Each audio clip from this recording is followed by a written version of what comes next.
Welcome to LOA Today. I'm Walt Thiessen here with life coach Cindy Chavez, and this is your daily dose of happy. We are so happy you decided to join us today. And this is being recorded a couple days before Christmas. If you're watching this on cable access, you're actually seeing this on the day before New Year's. So we're going to cover a whole lot of holiday-ishness here today because of the disparity in when we record and when we go on TV and what goes on the podcast and so forth. But that's okay. It's all good. And Cindy, I told you before the show, we've got a couple of emails from listeners asking some interesting questions. And I'm not even sure we're going to get to the second one. So I'm not going to even say what that is so I can save it for another time just in case.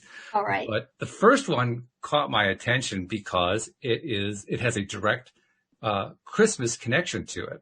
And that is an email from Daniel, and I'll read it to you. He says, "Hey, everybody. Happy holidays. Hey, guys. Love the show. It's really helpful, fun, and happy. I don't know if you have ever discussed this before, but I thought it would be fun to talk about Santa Claus and the law of attraction. If there was enough belief from the world, would we manifest a physical Santa at the North Pole? I know that children manifest the gifts under the tree, and in a way, that to me is a manifestation of their belief in Santa. And I know that Rita and Linda connect to Archangel Michael and other saints. I wondered if they or anyone can connect to Santa the same way. I also wonder about when we feel the Christmas spirit, are we connecting to Santa energy? So thank you for your time. And whoever you want to ask, it's fine with me. Keep up the good work." So I'm asking you, Cindy, what do you think? I mean, this is kind of on the spot kind of stuff, you know? But what do you think? Well, what do I think about that? I have a lot of thoughts about that, actually. There is an idea that a word that is sort of an ancient word maybe, and a word we don't use too much, and it's a word that sometimes we see in conversations around magic or occult things, but the word is egregore. And an egregore is a thought form that is created by a group of thoughts. So a group of people, let's say, and that thought form actually begins to take on a life of its own, and it is fed by belief and by thoughts and by stories and that might sound really weird, but when we explain it further, it's like really obvious that we've all experienced it. And Santa Claus is one of the absolute best examples of it. And like the spirit of Christmas, right? Like we all know what that means. Like I've had people say to me, I'm not feeling like I'm in the Christmas spirit because of COVID. Or I've had people say, hey, even though we're in quarantine, we're baking cookies over here and we're decorating and we're really feeling, we've got the Christmas music on and we're really in the Christmas spirit. It's like all I have to say is that, and you know what that means, right? So Santa Claus is sort of like a manifestation of the Christmas spirit, or a manifestation of the egregore, if you will, of Christmas, of like everybody can list, anybody you asked could write you a list of qualities, right? He's jolly and he wears a red suit and he brings presents. I mean, we have the stories about him. So I love the question though. It's like, if we all were of the same mind, would we actually physically manifest a Santa Claus at the North Pole? I totally think it's possible. Just because of what I talked about before. Like we see this in marketing all the time. Like if you know anybody that's a huge like Disney fan, that like they know all the movies, they know all the songs, they have a Mickey Mouse sticker on their car, like everything is about Disney and the Magic Kingdom. Like I know some people that's their thing, and they went on their honeymoon there, and they, everything. So it gets all wrapped up in the spirit of a thing, which that spirit is that thought form that we've created. So why couldn't it happen, right? And not even in a weird, mystical kind of way, but just, hey, there probably is someone who resembles Santa Claus that lives at the North Pole. I mean, I can believe that there would be. What do you think, Sure. Paul? Well, as you were talking there, I had a couple of thoughts come to me that had not occurred to me when I was reading his question for the first time. One of them was you were describing, and he said this in his question, but you described it too. What if everybody believed that there was Santa Claus? And it brought to mind a comment that David Strickle of the Stream had made to me one day. I can't remember if he did it voicing the stream or if in his own voice. It could have been either one. But he expressed the idea that if the world was full of people who all thought the same way, the world would end because there'd be no more contrast. Everybody would be thinking the same. So it would have basically ceased to provide its purpose, which is to be a place of contrast for us to come to live in. So does that mean that Santa Claus existed? Well, it sounds like nothing exists at that point in terms of a physical world. It all kind of disappears. The other thought that went through my mind was that it's probably true that some people would manifest a Santa Claus at the North Pole and others would not. It's kind of hard for us sometimes to keep two seemingly disparate thoughts in our minds at the same time, but really there's nothing to prevent both from being true. I mean, Right. you like to bring up every so often, I think you brought it up last week, the idea that our minds, our brains handle so much information. You always ask me too, how much information is it? Because you can never remember. I wanted to let you know, I looked it up. Okay. Yes. So we can settle this one. It turns out it's 11.21 million bits of information that our senses receive every second. I had a much smaller number in my mind, and I thought my number was really big. So, okay. Yeah. That's according right? to Encyclopedia Britannica, by the way. Okay. So 11 point something million per second. Right. And our brains can handle 50 per second. So essentially, our brains take in, but are not able to process 99.99955% of the information. That's how much we take in that we cannot process. So basically, we filter almost everything out. Almost everything, yes. Right. So it makes total sense that some of us are filtering certain Santa at the North Poles out and other of us are not, right? I mean, but we could say that about anything. I don't know how I would prove or disprove that, actually. I don't Because think what are you filtering? What am I filtering? I don't know.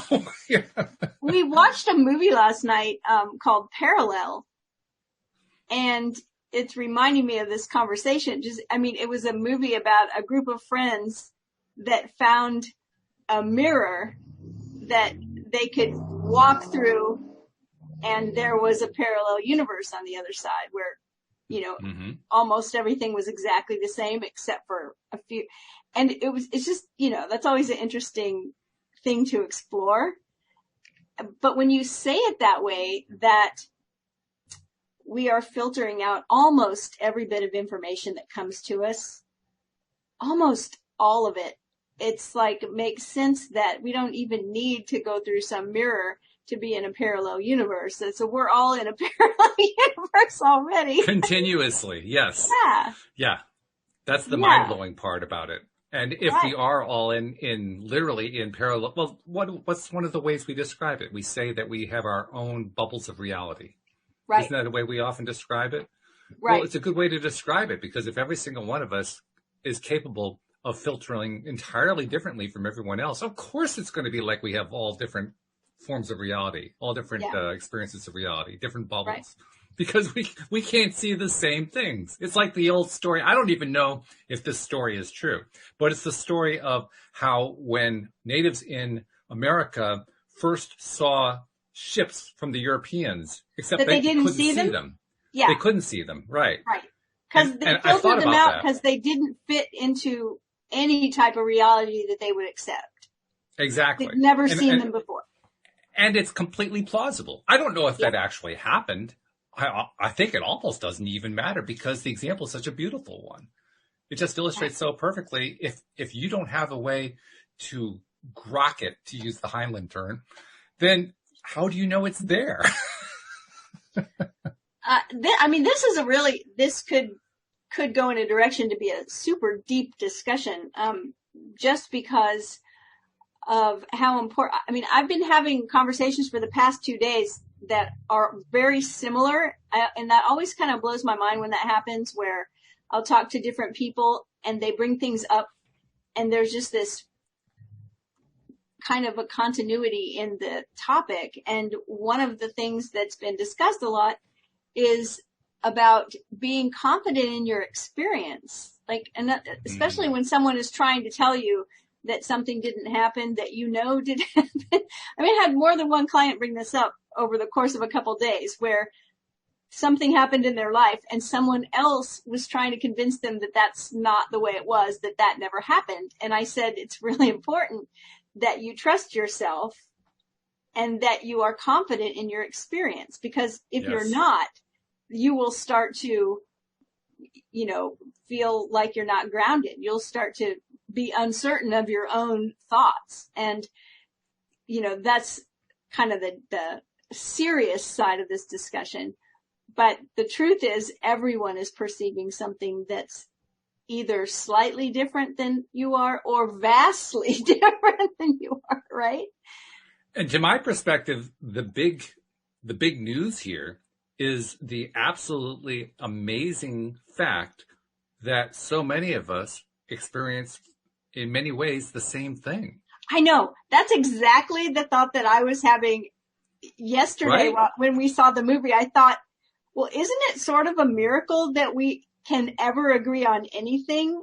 Exactly. Right. If like that, there was that article we talked about, where the scientists were saying that everything we perceive, is probably not like what's actually there at all.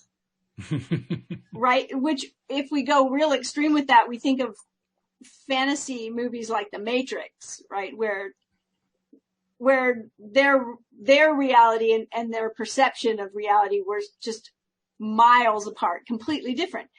And I was thinking, well, if that's true, then it's sort of a miracle that we ever both perceive the same thing. That we can all look at an item and agree, on its size and shape and color. Like, that's sort of a miracle. It is. Because that means that we're all selecting the 15 things per second that we're willing to accept, and we're all throwing out the same 11.2 million things. At least in some way. In one particular way. Right. It's hard to comprehend, I think. And even there, we aren't 100% sure. Because if I say to you the color red, you have a particular image or thought in your mind about red, what red is. I totally could be thinking of what you call yellow, That's the frustrating part. I mean, How do we really know? How do we know? Or let's say we're able to identify that you and I both see what we call red, and we both identify it as having the same wavelength, because science likes to say, well, red has this wavelength and yellow has that wavelength and so forth. Okay. Well, let's presume that that's true. Do we still perceive red to be red? And what is red? What is that? If you have to describe what red is, I mean, I don't know how to describe what red is. Red is red. Red is the color of Santa's suit. That's right. So, I mean, when you ask that question about manifesting Santa, look at all the small children who believe in Santa. Mm-hmm. Haven't they manifested Santa in some form? Sure. Yeah. Well, look how many large children believe in Santa. Seriously. So they've manifested Santa in some form. Yeah. I mentioned on the show a day or two ago about how my wife, Louise, loves every year. She hasn't done it in the last 2 years, although I think she's going to do it again this year. She loves to put up a couple of commercial type stockings, not like a regular pair of socks, but one of these Christmas stocking kind of things. Right. She'll put them up and they'll be empty on Christmas Eve. And then she'll wake up in the middle of the night and she'll fill them with all kinds of stuff. And then the next morning on Christmas Day, we'll get up and she will behave like she has never seen it before in her life. I love it. Now, Perfect. is she manifesting Santa Claus? For Yes. that moment in time, she is. Yes. Right. Exactly. So the Yeah. answer is yes. Yeah.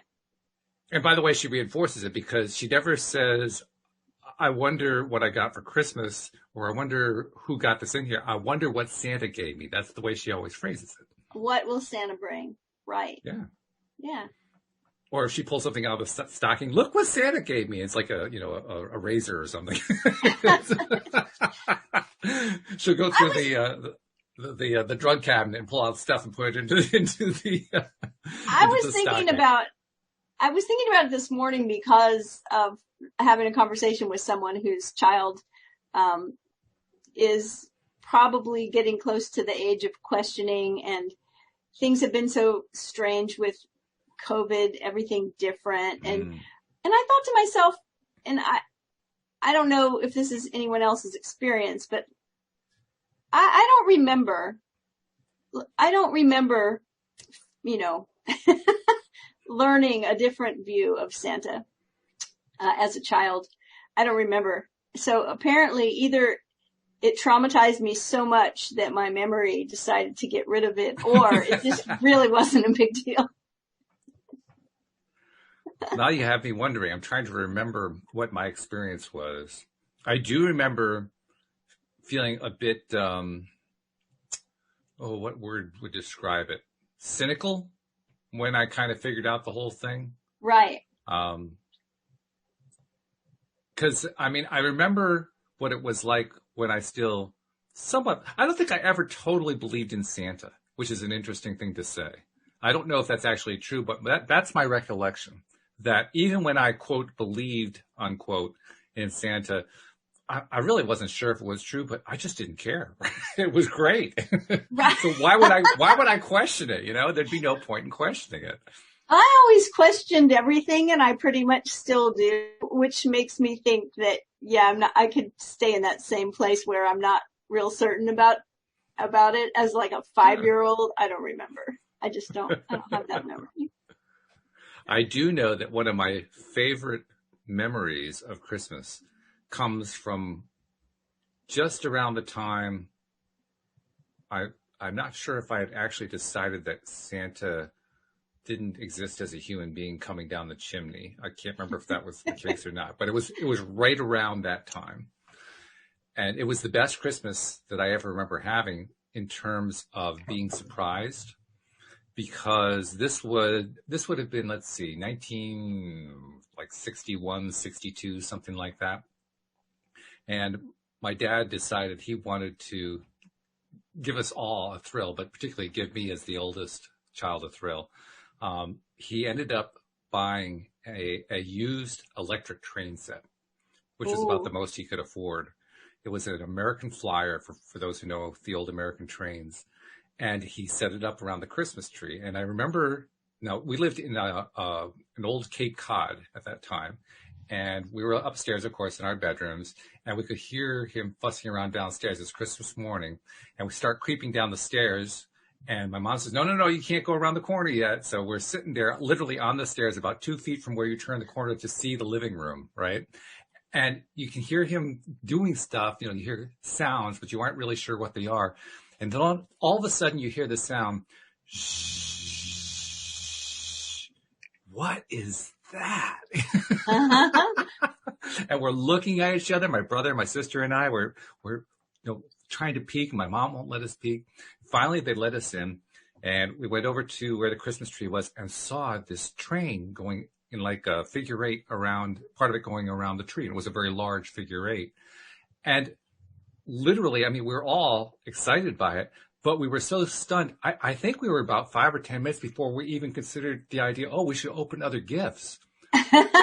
It was magical. This is pre-computer, pre-video game. Yes, it's such a great story. Yeah, this is like ancient technology, but for that time, it was exciting. You never saw anything like that. It was, Yeah, I mean, that's awesome. the idea of going to a department store and looking at their window decorated for Christmas and seeing a train going around it, that didn't even happen. I mean, this is like before all of that stuff. And to see it around your own Christmas tree was just mind blowing. Now, here's the question. Christmas. Where's the train today? My brother was the last one who had it. I don't know if he still has it. But he was the one he became the holder of the trains. Later on, he also got some HO scale trains. So we had a couple different size electric trains. But that's cool. Yeah. That was really something. Yeah. I'll never forget that. So I love it. Did I believe in Santa Claus? I was about 5 at that time. And I don't know what I would have answered if you had asked me, do I believe in Santa Claus? But on that particular day, odds were good. I would have said yes. Right? Yeah. Right. Exactly. Well, so, I think that's my answer is I think it's not only possible, but I think we already do it. I think we do too. Yeah. Yeah. Look how many Christmas stories are in some way touching on the question and then answer the question in a way that suggests that Santa Claus lives because he lives in all of our minds and in our dreams and in our memories. Right. Yeah. Well, there's the famous letter that was written by a young girl in circa 1900, something like that, to a newspaper where she asked the editor, my dad tells me you always tell the truth. So tell me, is there a Santa Claus? And he writes the famous letter that gets published saying, yes, Virginia, there is a Santa Claus. Yes. Now, what's really cool about that particular story is that the editor was a grizzled newsman. This guy, I mean, he was the type who reported all the worst news and the most corrupt politics and, the most horrid events. I mean, this is the kind of guy he was. He wrote those kinds of articles all the time. And the last thing he wanted to do was to write this letter, to write this article answering this little girl about whether there was such a thing as Santa Claus. But he did. And he wrote this wonderful article to basically says, yes, Virginia, there is a Santa Claus, and he lives in the hearts and minds of everyone that we know. So doesn't that sort of prove the point again? Because it really was out of character for him, but it's that spirit, right? In fact, I think it was captured in a movie starring Richard Thomas, I believe. I'm pretty sure he played the editor, the young fellow who played in The Waltons many years ago. But yeah, really good story. So I don't know if that answers your question, Daniel. I think it answers it to our satisfaction. well, what I love about this conversation is that we're talking about thought forms. So things that, it's the whole concept of thoughts becoming things. Yes. Yes, it is. And yeah, Santa is real. Which is the movie? I know that is it the movie called The Santa Claus, where part of the movie explains why it is that Santa is able to do things like go down the chimney where there are houses with no chimneys and things like that. I think it's that movie. Yeah, I don't remember which movie it is, but I think it might be that one. And so for instance, if he goes to an apartment building in the city, and there's no chimney, there's no fireplace. When he needs to go deliver presents, a fireplace with a chimney will appear, so he can go down the chimney. Oh, got it. And then when he's all done, it goes back to being whatever it normally is, 364 days out of the year. Right. So there's all kinds of ways you can find to explain this kind of thing. And I think it's all good. There's also a similarity I want to bring in here. And this may sound a little bit downish, but we do live in a world of contrast, and I think it's a useful comparison to make. We live in a time where there are a lot of conspiracy theories. We've talked about that before. Mm-hmm. And I want to point out there's not a whole lot of difference between believing in Santa Claus and believing in a conspiracy theory. But I think there is one key difference that makes one joyful and the other one, ooh. And that difference is, what is the intention of the person who's sharing the story? If the person who's sharing the story is intending to do something because they want to feel lighthearted about it, because they want to share joy with others, because they want to express joy, happiness, clarity, and so forth, then great. Who can possibly object to that? On the other hand, if the purpose of sharing the story is to basically fool somebody, to trick them into something, to deceive them, to pull the wool over their eyes for the purpose of getting the better of them and so forth. So I think most of us don't really feel good about that kind of thing. And I think that's what the real difference is. It's what's your intention? Is your intention to spread love and joy? Or is your intention to basically steal somebody else's energy? Well, there's an interesting quote by the philosopher Goethe that says, at the moment that you commit to something, that the universe conspires to assist you. Yes. Right? So it's that kind of conspiracy. Mm-hmm. Yeah. It's a conspiracy of blessing. It's a conspiracy of happiness and joy. That's different. That's a different energy. It is. It's completely different. And I think that's what the energy of Santa Claus is. That's what the energy of all these happy child myths, as I might, structure them or describe them. And they're good. I like them. I think they're great. In fact, isn't that what we try to learn as conscious creators? We try to learn how to create this imaginary world in our minds and then manifest it into reality, despite all of the evidence to the contrary. Well, what's interesting is if it is true that there are 11 million pieces of information coming my way every second, mm-hmm. Some of them have to be absolutely fantastic. Yeah, I would think. So I feel like what we're doing when we start to become aware of our thought processes and try to be a little bit more conscious of how we think is that we're focused on filtering out what we don't want and grabbing some of those bits of information coming towards us that are in alignment with something better. Right? Mm-hmm. Yeah. So sure.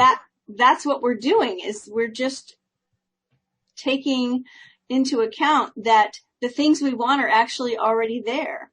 The things that are better than what we're experiencing are actually already there. We just keep filtering them out because they're not in our story. They're not in our frame. So we're being conscious about where we, point our magic wand, so to speak, where we focus our thoughts. Josie in our live stream is bringing a tangential question, if you will, that ties in nicely to the Santa question. One that you and I are uniquely qualified to address because we have addressed this topic before. She says, what are your thoughts on Neville Goddard's take on Christmas? Oh, well, that's interesting. Because I'm not sure what that question is referring to. Neville Goddard's take on Christmas. You're going to have to give me more information. I don't know that he ever actually described Christmas, but I think we can kind of infer what his take would be because we know what his take on Christ is. So right, I think it's one step exactly. away. That's what I was going to say is that he does talk about, he talks about what would be referred to as the Immaculate Conception.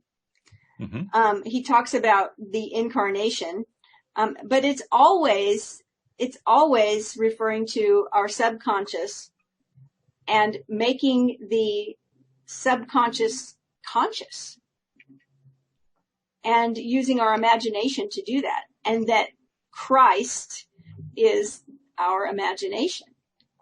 That's the power of creation. That's his take on it. I mean, in that way, but I don't know if there was some other story that I've never heard of. I don't believe there is. I think this is Josie being creative Josie that she is. Well, yeah, I mean, it lines up because there again, we have our ability to create. Which is cool. And it ties in directly, just the way we were saying. Exactly. It ties into exactly what we were talking about. In fact, it reminds me that Santa Claus, as we know him today, is actually a derivative of a religious figure, St. Nicholas, who was, among other things, the saint of miracles. And that's an interesting little piece there because when you realize that's where it all derives from, well, yeah, of course Santa Claus is miraculous. His origins are miraculous. His origins are all about miracles. So what else could Santa Claus be, really, when you think about it? Of course he has to be about miracles. And if that means that some people will experience Santa Claus being at the North Pole and others won't, well, that's a miracle too. Right. You get to choose. Yeah. It's up to you. Yeah. Now, she also has a follow-up question I want to include too. She says, do you believe that we should treat every day like Christmas? I think it's important, and it's part of our makeup as humans that we find and mark time as being sacred or special.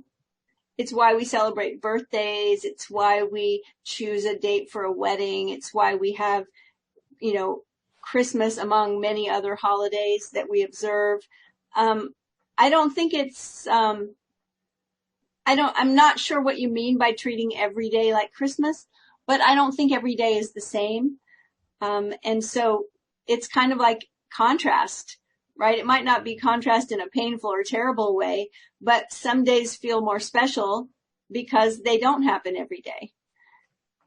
And so I think that we mark time as humans. We mark time for a way to say this is special.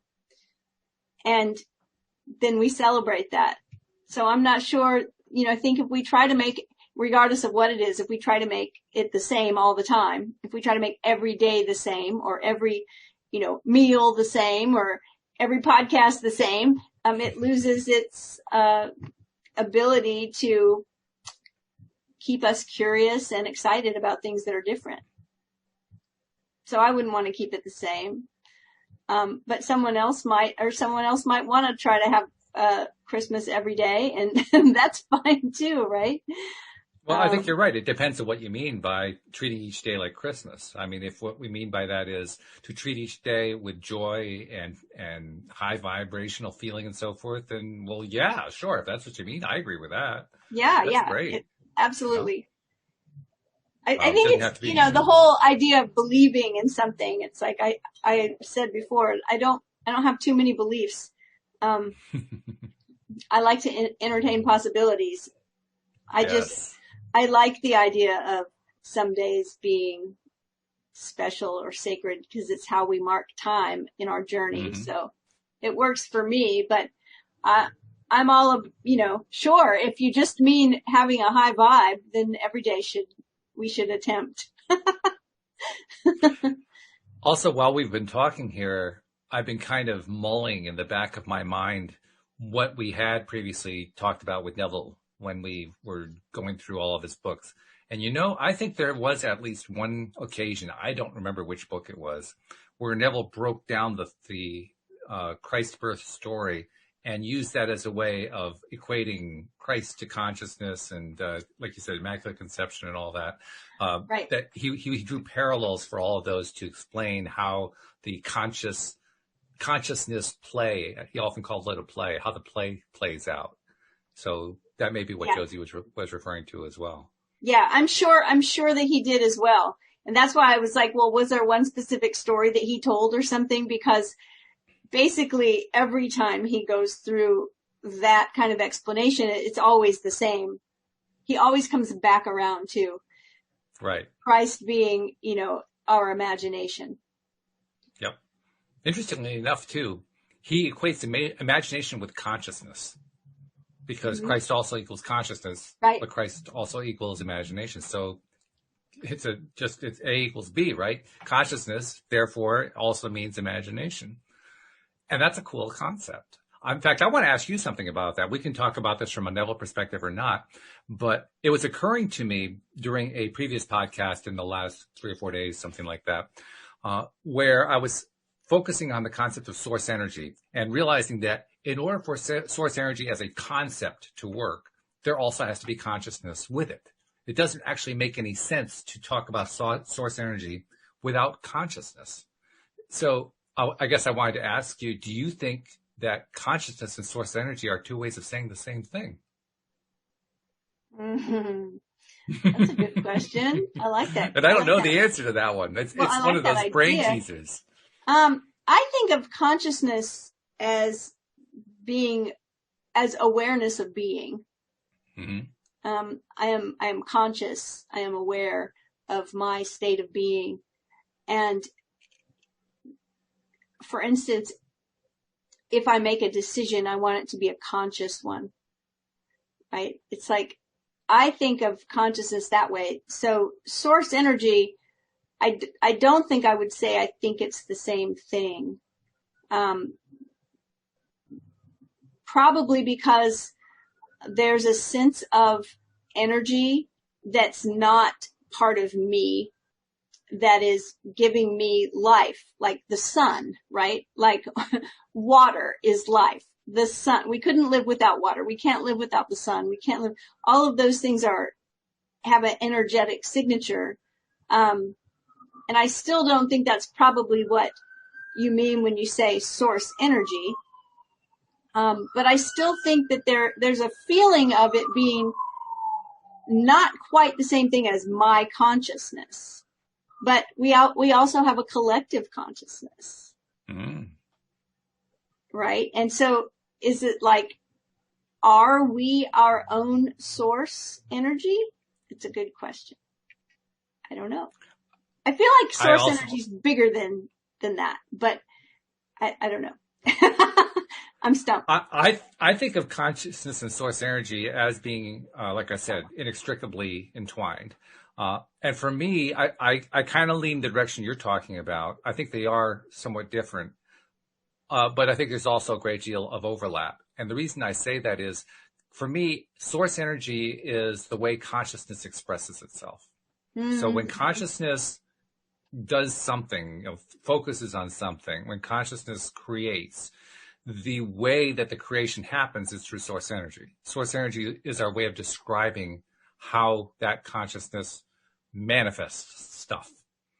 And you need to have some sort of way of describing that. Otherwise, it becomes difficult to even talk about any of this stuff. So that's what source energy is for me. Source energy is it's the thing I can point to that says, yes, there is the wake of consciousness going on right now. Consciousness just passed and left a wake behind, and source energy is the wake, so to speak. So asking if source energy exists without consciousness is sort of like if a tree falls in the forest and there's no one around to hear it, does it make a sound?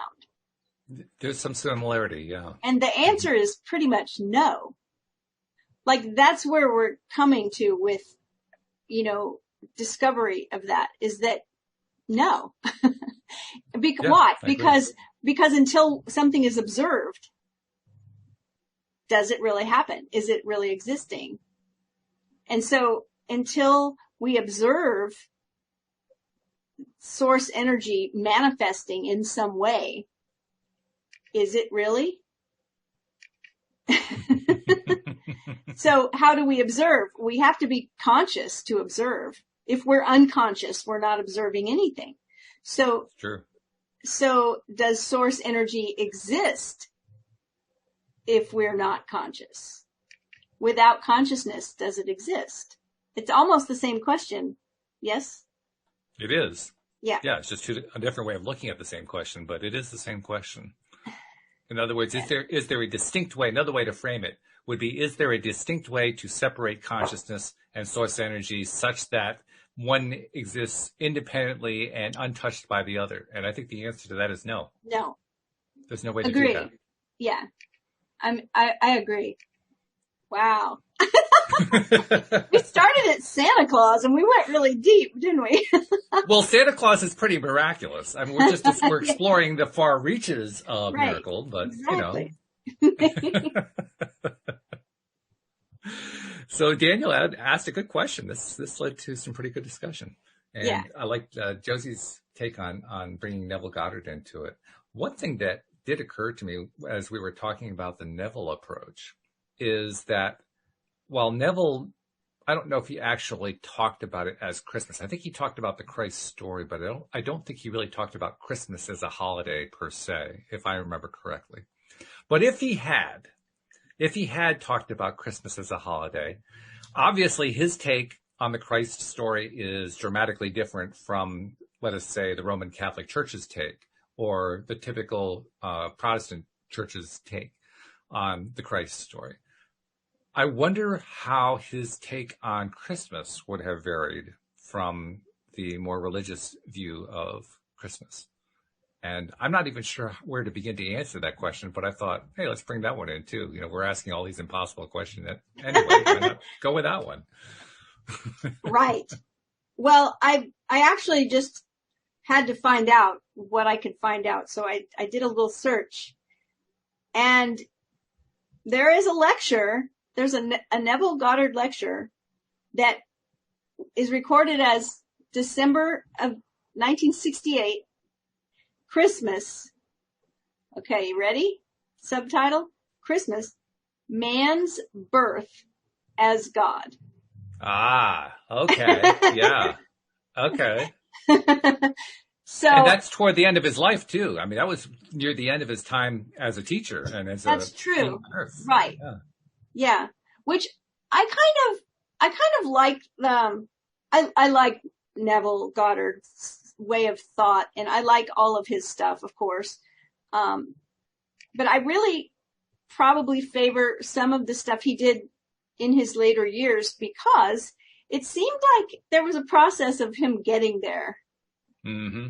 Yes. And it's very subtle. And unless you read everything that Neville wrote, like Walt and I did over a period of condensed into just a couple of years, I don't know if we would have really noticed it, but we started noticing some kind of subtleties that were like, oh, that's a little different. And then we realized It was because it was different, whatever he said in 1968 was different than what he was saying 10 years earlier. So, just slightly, but it was subtle, but it was there.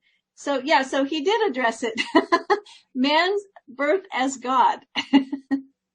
And that makes sense. Well, I remember. But it's a twist, right? Yeah, it totally makes sense. It's totally Neville. But we always hear in religious, sermons and things about Christmas, we hear God being born as a man. Mm-hmm. Mm-hmm. Neville stood that on its head and right. said, this is man being born as God. Yes. And so I think that's very, very much a Neville Goddard kind of frame. I like it too, to be perfectly honest. I like it too. I like it better than the original, actually. Yeah. I do. I like it a lot. Oh, also, Andrew, in our live stream, going back to our earlier conversation on the question of if a tree falls in the forest, does it make a sound? He gave his opinion. He said, I think the tree makes a sound, but we don't hear it.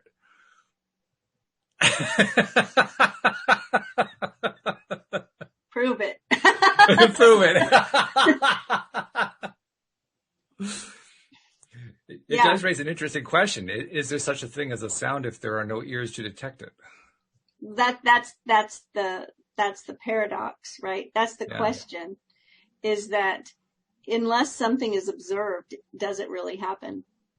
It makes a vibration. Yes. I think that's fair to say. Fair. Yeah. I think if it's a big enough tree, the earthquake meter thing, what is it called? Oh. Been a while since I lived in California. Yeah. Would measure it, right? It would measure the vibration.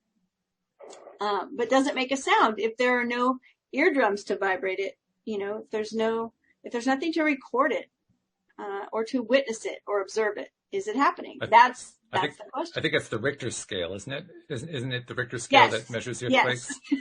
And if I remember correctly, the Richter scale actually can measure very, very fine vibrations that humans can't feel.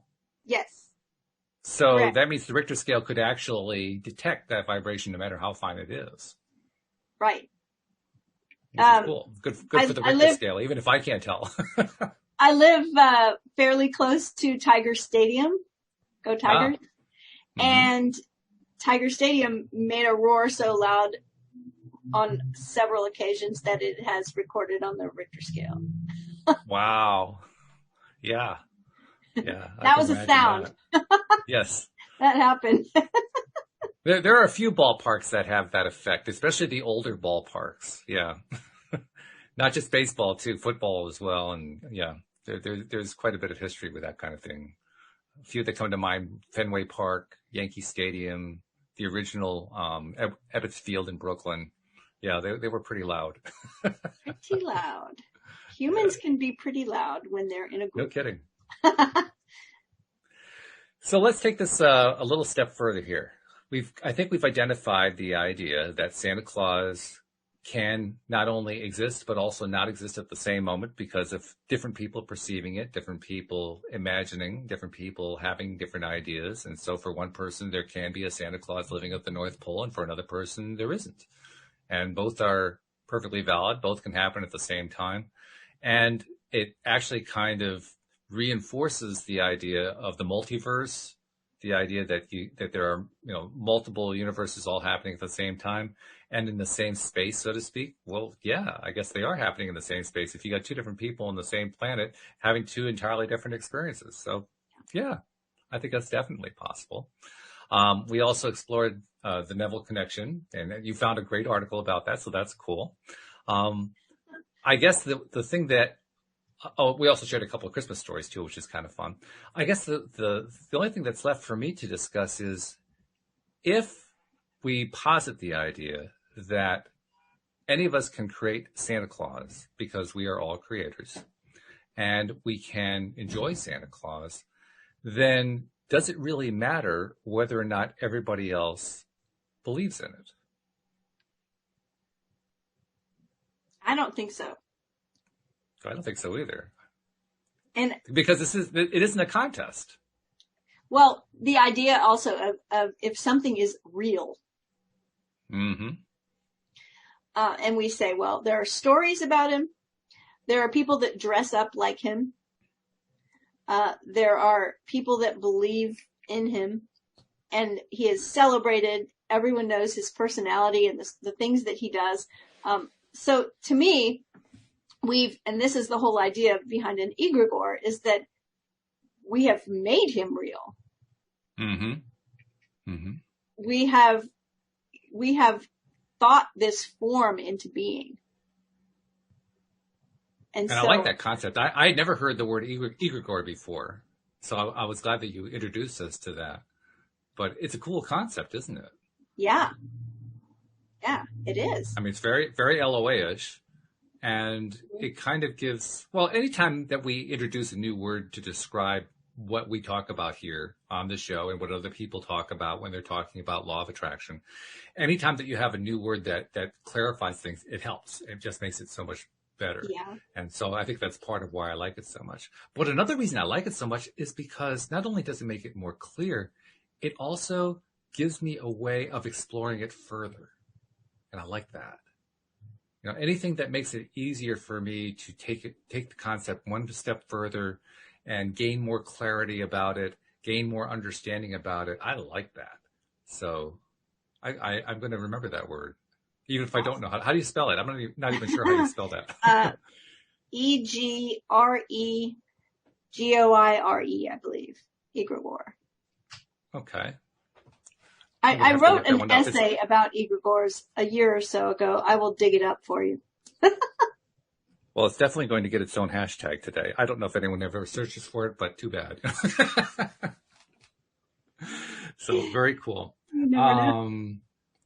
So I think we've done pretty much what we can do with that. I don't really want to get into the next topic just because we only have about 10 minutes to do it. And the next topic is one that really could take quite some time. I mean, just reading the email is going to take some time. Yeah, I definitely would like to save things like that for an entire segment at least, so that we can give it the attention it deserves. Yeah, I think it really deserves better attention, so I will save that one.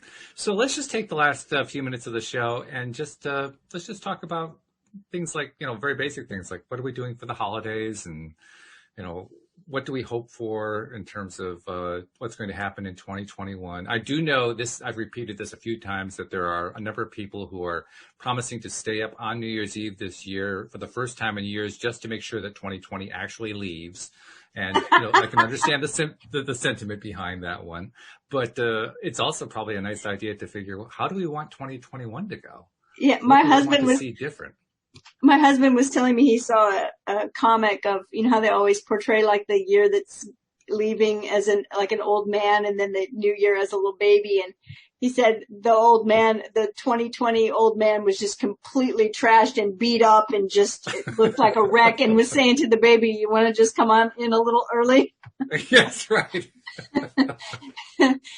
Oh, I think we all have hopes for the new year every year. But this year, like no other, True. just wanting, I think this year has given us such a huge dose of, awareness about what we want to see changed in the world.